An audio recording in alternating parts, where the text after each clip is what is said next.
Então, meus irmãos, vamos iniciar o nosso estudo, o encerramento do capítulo 24. Não ponhais a candeia debaixo do alqueire. Está falando de luz. Alqueire é uma espécie de acendedor de luz no tempo antigo. Candeia, aliás, o alqueire, alqueire significa até um leito, esconder a luz debaixo da cama ou de um cesto. Então vamos.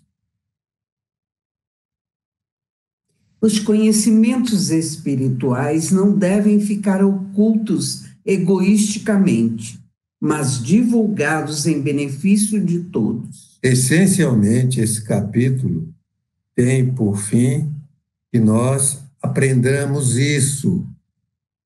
Só isso, se nós aprendermos, não precisava nem usar mais slides, mas vamos usar. É para facilitar a nossa compreensão geral. Já foi apresentado esses 4 slides aí, pela Cíntia, aliás, pelo Américo, esses 2 de cima, e pela Cíntia, o mais tarde, e o banquete pelo Márcio. Então, luz da candeia simboliza conhecimentos espirituais dentro do contexto desse capítulo. Na verdade, a luz da candeia representa também o conhecimento científico sob outra consideração. Luz sob reserva é sabedoria, revelar só o que pode ser recebido pela compreensão do próximo, pela necessidade, pelo interesse. Jesus fez isso com as parábolas. E não precisamos ter pressa, não, porque mais tarde o cristianismo foi ser inserido no centro do paganismo. Então, os romanos tiveram a oportunidade de recebê-lo. Parecia impossível. E o banquete? Esse banquete, meus irmãos, é alguma coisa excepcional, muito bem apresentado pelo Márcio.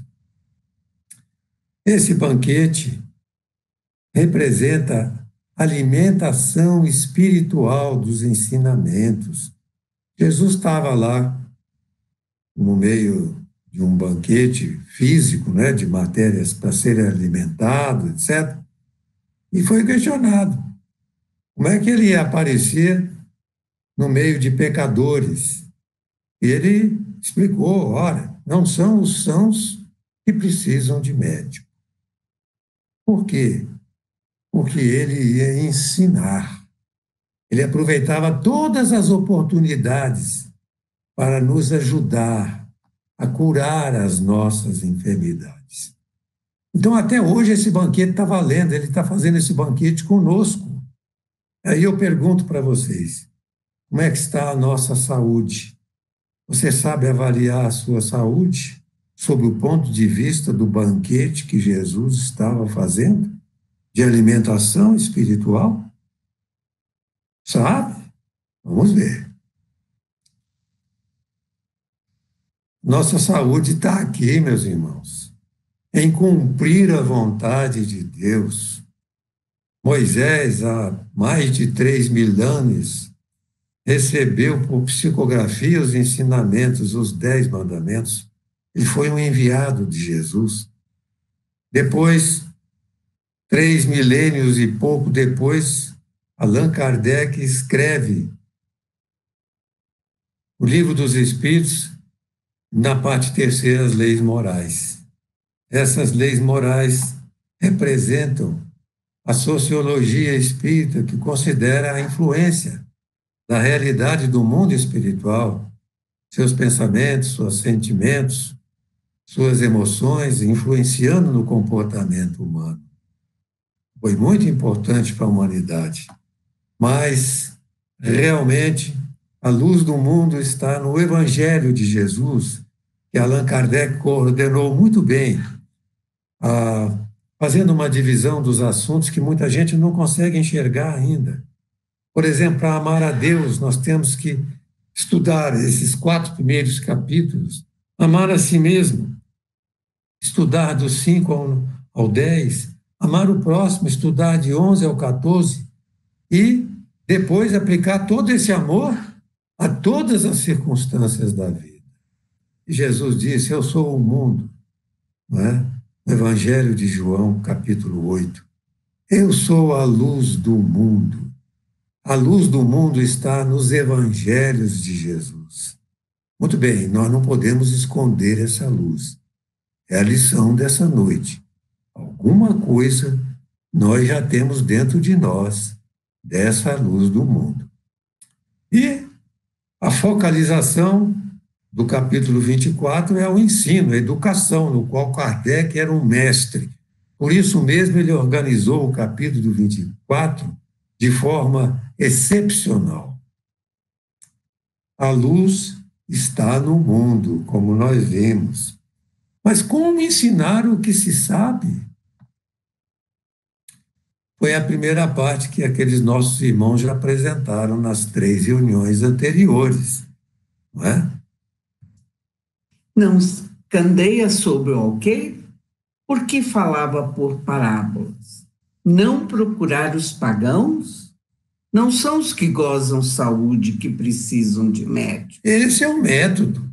E nós temos que usar também com a proporção dos nossos conhecimentos, sempre muito menores, para ajudar, auxiliar e ensinar a coisa que já aprendemos. E o que nos falta aprender? Kardec dividiu o capítulo maravilhosamente, porque o que nos falta aprender ficou bem separado do início, e é como a gente deve ensinar a repassar o que sabemos. A coragem da fé, ao receber tratamento injurioso, carregar sua cruz e salvar a própria vida. As duas coisas, ensinar e aprender, estão juntas. Isso tudo é uma coisa só. A divisão é didática, para facilitar a nossa compreensão. Mas por que eu preciso utilizar essa luz do mundo? É obrigação? Você acha que é obrigado a fazer tudo isso que está aí discriminado nesse capítulo? É sim. Por causa disso aí, da coragem da fé, se ainda não temos. Vamos verificar se nós já temos, através de reflexões, se nós já temos a coragem da fé.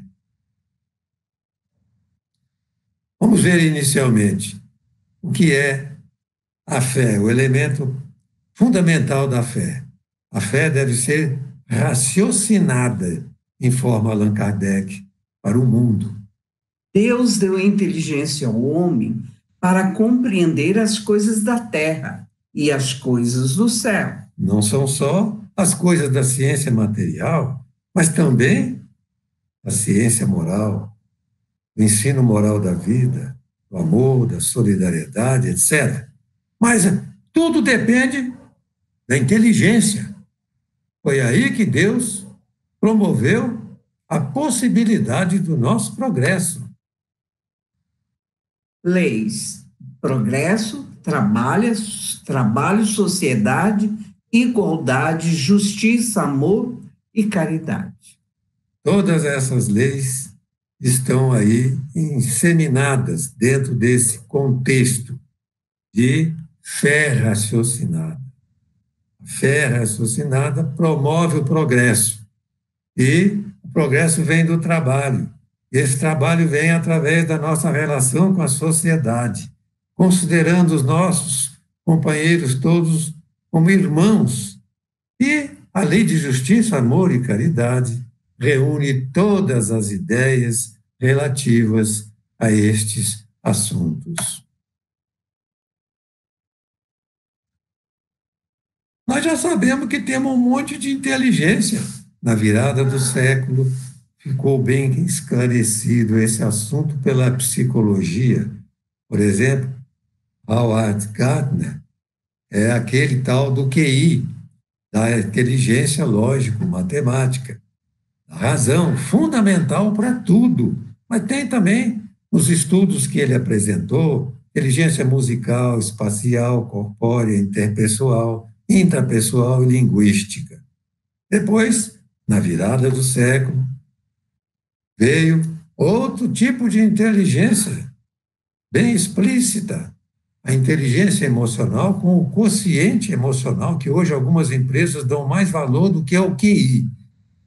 Emoções próprias. Desenvolver, captar e controlar. As próprias emoções. Emoções dos outros. Habilidade nas situações do relacionamento social. Tudo em função. Isso aí tudo é inteligência. Está nesse livro do professor Ney Lobo, que era um espírita excepcional, de grande importância no movimento espírita. A inteligência moral. O comportamento aponta ou não para a sua posse. Didática, o exemplo. Ela é observada na ação. Interessante, esse aí, Robert Coles, é um médico, e fez essa proposta e está valendo. E a inteligência espiritual, que tem até o quociente espiritual, da Dana Zohar. Imprescindível nas crises existenciais, doenças graves, sofrimentos, idem, separações, prejuízos, etc. Imagine a somatória dessas inteligências todas em espíritos como Allan Kardec e Francisco Cândido Xavier, meus irmãos. Nós precisamos adentrar esse esforço para desenvolver nossas inteligências. Bom, agora são as aplicações desse processo de estudo e prática das inteligências. Começa com a coragem da fé. Mas nós temos coragem de apresentar a nossa fé? Jesus disse que não. Diz que muitos de nós não temos. Disse assim, em outras palavras, se alguém se envergonhar de mim, das minhas palavras, eu também me envergonharei dele e não o apresentarei a Deus, porque ele não teve a coragem de apresentar as ideias, porque nós não podemos apresentar Jesus, mas é as ideias que Jesus nos ensinou. Na verdade, meus irmãos, se meditarmos, nós temos, muitos de nós, ou quase todos, vergonha de muitas das coisas que Jesus ensinou, de dar testemunhos dela diante do próximo. Com isso, nós não ensinamos, nos acovardamos e entramos na rotina daqueles que não merecem o conceito perante Deus apresentados por Jesus. Vocês vejam, um desenvolvimento disso são as opiniões próprias. Há mérito naquele que não teme proclamar ideias que não são as de toda a gente, e fraqueza naqueles que não têm esse mérito, não têm essa coragem, não têm essa força, não têm essa coragem da fé. Vocês vejam esses dois aí, Kardec e Chico Xavier, o valor que eles tiveram para mudar a humanidade, meus irmãos. Uma coisa impressionante, Chico Xavier mudou o Brasil, não é? Naquelas entrevistas que ele fez lá nos anos 60, nos anos 70, aliás. Foi uma coisa impressionante no Pinga Fogo. Então, vocês vejam como é importante a coragem da fé, daquele que sabe o que quer e que tem a força de querer. Outros exemplos, Luther King, Mahatma Gandhi, Mandela. Como conseguir a libertação de seus povos e a mudança de comportamento com relação à compreensão das diferenças das raças. Tudo pela paz, pela não violência, porque tinham fé na luz que vem do alto, que nos alimenta a todos. Mas tem outro significado, que é testemunhar os ensinamentos de Jesus, sem temer praticá-los ou defendê-los. É isso, fazendo a caridade. Nós temos aí também dois exemplos muito citados. a Madre Teresa e a Irmã Dulce, que viraram santas da igreja pelo comportamento e pelas lições que deram ao mundo dessa fé. Aos adeptos do Espiritismo, informa Kardec o seguinte: semeiam na terra o que colherão na vida espiritual. Colherão lá os frutos da sua coragem ou da sua fraqueza. Esse é um aviso extraordinário, de grande aplicação prática, porque nós fazemos aqui, volta. Nós colheremos no mundo espiritual. Mas se for também, se não fizermos, também colheremos, infelizmente. Aliás, como nós vamos ver agora.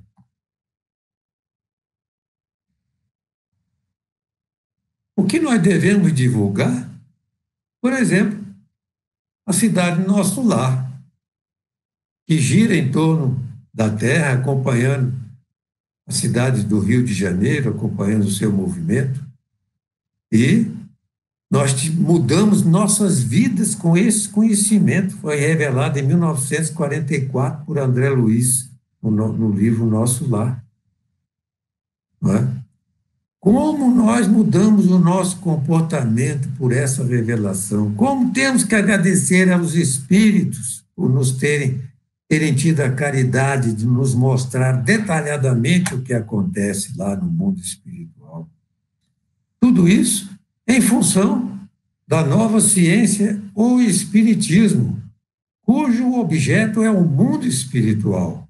Sua existência, sua natureza, suas relações com o mundo material. Tudo isso André Luiz fez ao descrever a existência de Nosso Lar. E o mundo até fez um filme, no Brasil, né, em que nós vimos edificações extraordinárias, um comportamento social elevadíssimo, uma seriedade no tratamento dos problemas, o amor, a solidariedade, a fraternidade vivenciados realmente numa cidade do mundo espiritual. E a Terra lá no fundo, porque a cidade Nosso Lar fica acima do planeta. Mas também revelado por André Luiz, nesse livro, uma cidade estranha, um mundo infeliz, um local de infelicidades e de lutas, em que nós encontramos abaixo da superfície terrestre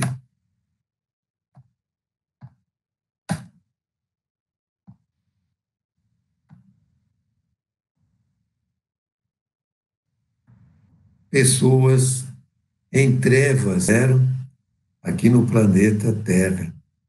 E eles não veem a Terra nessa cidade porque estão enterrados, estão abaixo da superfície terrestre. Muito bem. Então, nós vemos uma aplicação prática daquilo que Kardec avisou. No mundo espiritual, colheremos o resultado das nossas ações. Vamos partir agora para uma série de reflexões importantíssimas e complexas, feitas por Jesus, mas auxiliados por Allan Kardec. Quando os homens vos odiarem e separarem por minha causa e vos tratarem injuriosamente, rejubilai e ficai em alegria, porque grande recompensa vos está reservada no céu. Vê lá se nós fazemos isso. Se nos odiarem, injuriarem, nós vamos ficar alegres, rejubilantes. Que isso? Mas é a lição de Jesus. Foi Jesus que disse isso. Por quê? Porque a grande recompensa vos está reservada no céu. Esse céu aí representa essas cidades do mundo espiritual para onde nós vamos. Ou as lá de cima ou as lá de baixo. Dependendo da forma como nós vivenciamos aqui na Terra, na cruz terrestre. Se alguém quiser vir nas minhas pegadas, renuncie a si mesmo, tome a sua cruz e siga-me. Vamos ver o que é que significa cada uma dessas afirmativas de Jesus, hein? renuncie a si mesmo. Auxiliados por Kardec. Desprender-se do egoísmo. Se nós desprendermos do egoísmo, nós enxergamos o próximo, meus irmãos. Nós entendemos a fraternidade universal. Nós passamos a ser amigos do bem e trabalhar pelo progresso de todos, não apenas acanhadamente pelo nosso desenvolvimento, mas pelo desenvolvimento de todos e de tudo o que nos cerca nessa vida. Tome a sua cruz. Suportar corajosamente as tribulações e as provas. Ah, meus irmãos, essa é uma lição que nós precisamos aprender. Muito difícil ainda para nós. Confessemos-nos uns aos outros. Mas é lição de Jesus. Precisamos meditar nisso e começar a aplicar na medida do possível, corajosamente, mas caminhando passo a passo. Siga-me. Tomar os ensinos de Jesus como diretrizes. São as minhas pegadas, seguir as pegadas que Jesus falou. É isso que significa tomar os seus ensinos como diretrizes, o seu evangelho, que é a luz do mundo, evangelho aberto por Kardec, à luz da razão e da compreensão de todos os habitantes deste planeta. Muito bem. Porquanto aquele que quiser salvar a si mesmo, perder-se-á. E aquele que se perder por amor a mim e ao Evangelho, se salvará. Vamos ver também o que é que significa essa história de perder a vida e salvar-se por amor ao Evangelho. Então, vamos nos apoiar em que Allan Kardec explicou e nas ajudas muito boas da Rosemary Costa Rodrigues. Perder a vida, meus irmãos, é dar aos prazeres terrestres o seu relativo valor. Tem valor.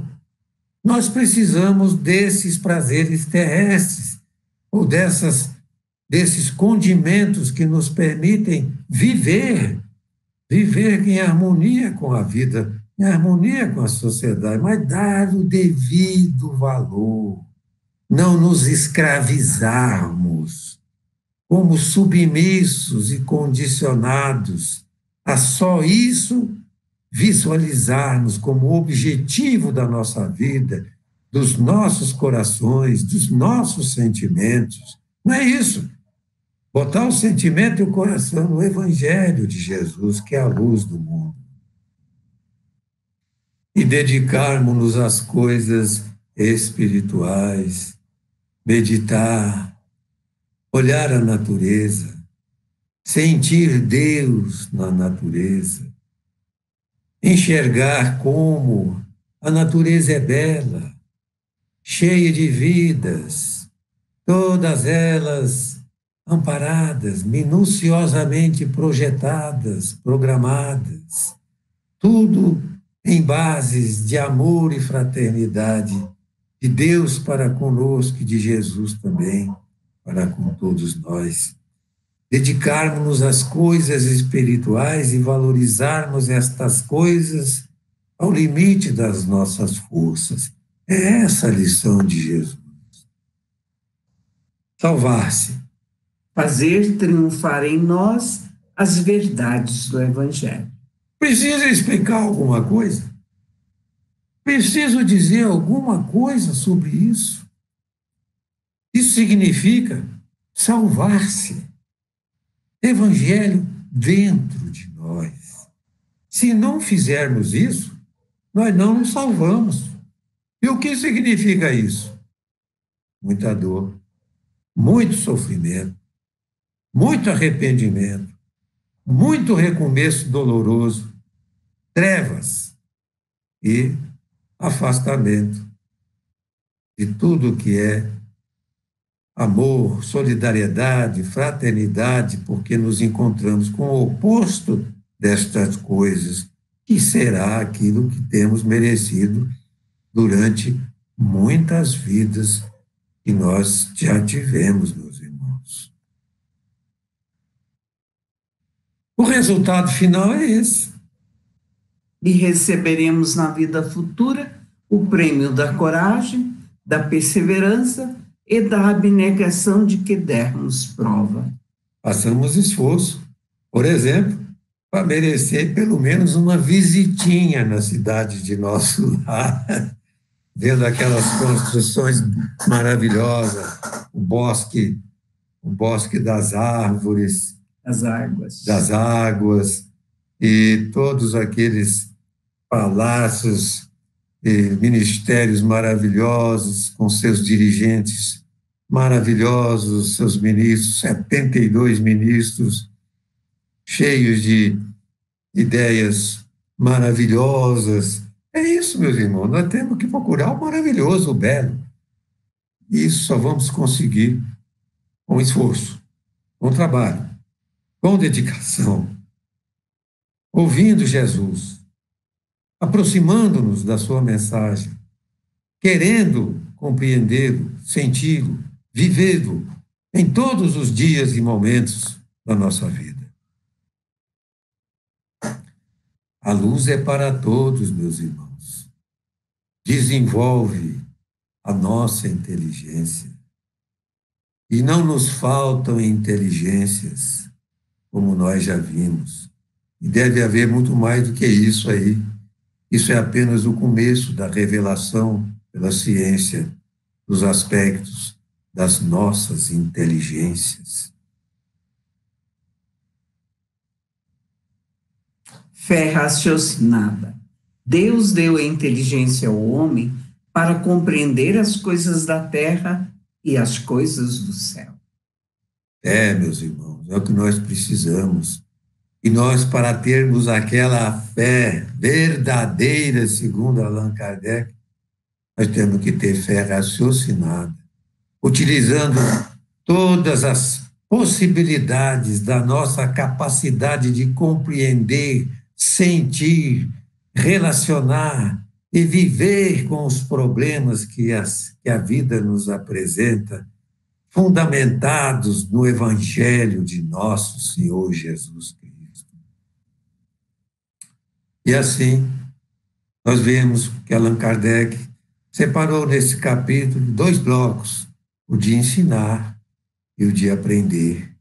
Nós temos que ensinar, nós precisamos aprender esse grupo de mensagens que estão aí embaixo, que ainda não aprendemos, meus irmãos. Se tivéssemos aprendido, já não estaríamos mais neste planeta.